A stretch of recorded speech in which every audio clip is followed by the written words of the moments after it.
নিজেও জানেন, আপনি নাগরিক হিসাবে একটু সবাইকে এই উদ্দেশ্যে বলি, আপনি বুকে হাত দিয়ে বলেন তো একটা মন্ত্রণালয় দেখান, একটা মন্ত্রণালয় দেখান, একটা সরকারি ইনস্টিটিউট দেখান যে ইউ আর হ্যাপি, আপনি সার্ভিস পাচ্ছেন, 50% সার্ভিস পাচ্ছেন, সেটা দেখান। কোথাও একটা দেখান, একটা দেখান, বুকে হাত দিয়ে বলেন। কে হয়রানি করে না আমাদের সেটা বলেন, কে হয়রানি করে না একবার বলে দেখান, কে হয়রানি করে না। ডিসি অফিসের লাইসেন্স নাই তো এতগুলো 8টা ক্রাইটেরিয়া দিছে, এটা আমার জীবনে সম্ভব না। রাজুক যখন কেউ বদলি হয়ে আসে তখন সে আবার একটা শুরু করে দেয়। সিটি কর্পোরেশন শুরু করে দিল, ফায়ার লাইসেন্স নাই শুরু করে দিল, আপনার পরিবেশের লাইসেন্স নাই শুরু করে দিল, আপনার বিএসটিআই নাই শুরু করে দিল, কলকারখানার লাইসেন্স লাগবে, কলকারখানার লাইসেন্স লাগবে শুরু করে দিল। আমার রেস্তোরাঁ যদি 13টা 14টা লাগে আমি কই যাব বলেন? আমার একলা মালিক। এবার ভ্যাট রিটার্নের সময় সমস্যা, ট্যাক্স রিটার্নের সময় সমস্যা, এই যারা যখন মন চাটে ট্যাক্স ধরাই দিল সেখানে আবার নেগোশিয়েট করে যার যার আখের গুছাইলো। আর কতদিন চলবে এইভাবে? আর কতদিন? মানে ব্যাপারটা বলছি যে 55 ইয়ার্স অলমোস্ট এই দেশের আপনার স্বাধীন হয়েছে। এই দেশের ইকোনমি কত বড়, $450 বিলিয়ন ইকোনমি, এক্সপোর্ট হয় তো, আমাদের 1 কোটি লোকের উপরে বিদেশে আছে, সবাই তো আর সব তো শিক্ষিত লোকগুলো, সব ট্যালেন্ট লোকগুলো তো আমলাতন্ত্রে আছে। আপনি দেখেন তাহলে দেশের অবস্থা এমন কেন? সব বুদ্ধিজীবীরা আছে, সব বুদ্ধিজীবীরা আছে, আমরা তো গরিব মানুষ, অত লেখাপড়া জানি না, আমরা হলো কত খাটা মানুষ। কিন্তু যারা এডুকেটেড, সর্বোচ্চ বিদ্যাপীঠ থেকে সর্বোচ্চ ডিগ্রি নিয়ে যারা আজকে রাষ্ট্র চালায় এবং যারা সরকারেও আছে, আমি শুধু এই সরকারকে বলছি না, আমি বলছি যত সরকার আসছে এখন পর্যন্ত, আপনি দেখান তো একটা মন্ত্রণালয় যেটাতে আপনি হ্যাপি সার্ভিস পাবেন, একটা জায়গায় যেখানে বিভাজন নাই, প্রবলেম নাই। ওইটাই বলছি যে আমরা এমন একটা অবস্থায়, বারবার কেন বলছি জানেন? আমাদের মেয়াদ শেষ, হয়তো এটাই আমাদের শেষ সম্মেলন এই মেয়াদে, কিন্তু আমরা বলতে চাই যে রাষ্ট্র যদি, আমি একটা দায়িত্বে এসেছি, যে এক্সাম্পল, আমি কিন্তু এই সমিতি করতে আসছি, আমি নির্যাতিত হচ্ছিলাম এই ব্যবসা করে, তখন উপায় না দেখে সমিতিতে আসছি, সমিতিতে আসার পরেও একই অবস্থা। তারপর সমিতি যখন দায়িত্ব দিল, সবাই দায়িত্ব নিলাম, আমরা 4 বছরে কিন্তু চেষ্টা করে অনেক কিছু পেয়েছি, সেই চেষ্টাটা এখনো চালিয়ে যাচ্ছি। 15% থেকে ভ্যাট 5-এ আনছি আমরা। এই 5-এ আসাতে কি হয়েছে? ভ্যাট আদায় বাড়ছে, সরকার রেভিনিউ পাইছে। আমরা বলছি সবাইকে আওতায় নিয়ে আসেন, আমারে চাইবেন না, সবাই নেন।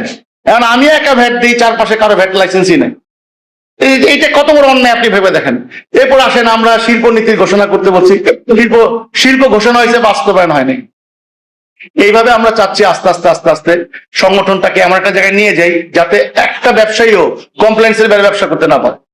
যেমন বিজেএমির ছাড়া কিন্তু এক্সপোর্টও করতে পারবেন না, ইম্পোর্টও করতে পারবেন না, কিন্তু সরকার ওটা চাচ্ছে না, কোন সরকারই চায় না। তাহলে চাঁদাবাজি বন্ধ হয়ে যাবে, কারণ আমাদের মাঠ পর্যায়ে চাঁদাবাজি করে এই যে চেইন অফ করাপশন চলে একদম নিচে থেকে উপরে পর্যন্ত।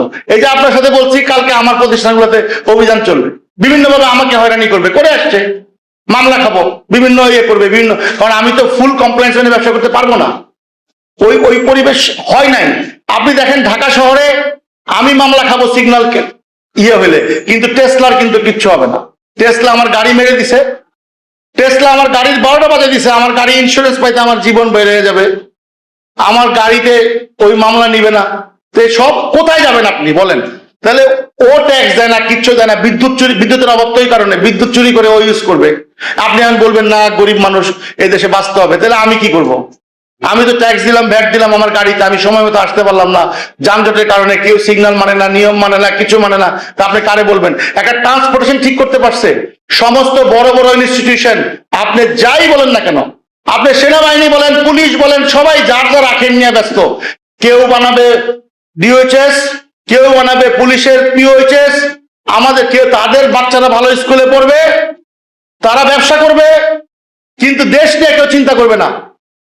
আমাদের কোন কমিউনিটি আমরা এই যেভাবে আছি সেভাবেই থাকবো, কেউ চিন্তা, বড় বড় গলায় কথা বলবে, ধমক দিবে পছন্দ না হলে, ভয় পাই না, কারণ জীবন তো এক জীবনের, মরতে হবে। এই দেশ শুধরাবে না আর মনে হচ্ছে, কারণ সবাই সবার মতো আলাদা হয়ে গেছে, সবাই আলাদা হয়ে গেছে, সবাই তার যার ব্যবসা নিয়ে ব্যস্ত। সরকারি প্রতিষ্ঠান কেন ব্যবসা করবে বলেন? কেউ কথা বলছেন আজ পর্যন্ত কোনোদিন? বলেন নাই। এখন দেখছি, কালকেও দেখলাম বড় একটা গ্রুপ অফ কোম্পানি রেস্টুরেন্ট নিয়ে আসছে, কেন? আর কোনো কিছু নাই, রাষ্ট্রের টাকা এক্সপোর্টের নামে তারা লুট করছে। এইভাবে কিভাবে একটা শিল্প নীতি থাকা চাই। আমাদের শিল্প ব্যবসায়ীদের লজ্জা নাই। কেউ যদি একটা ভালো ব্যবসা করে মুড়ি বেচতেছে, এই মুড়ি বিক্রি করো, এই চানাচুর বিক্রি করো, কর্মসংস্থান হয়, এতে কর্মসংস্থান কমে। আপনি কর্মসংস্থান তৈরি করার জন্য নীতিমালা করা দরকার। রাজনীতিবিদরা বুঝতে চায় না যে আমি যদি অটোমেশন করি আমার দেশের সাধারণ মানুষ কই যাবে।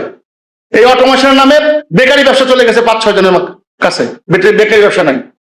তাই আপনারা এগুলি বলে লাভ নেই। বলছি, আমি জানি আমি ক্ষতিগ্রস্ত হবো, কিছু করার নাই। এই দেশটা এইভাবে চলতে পারে না।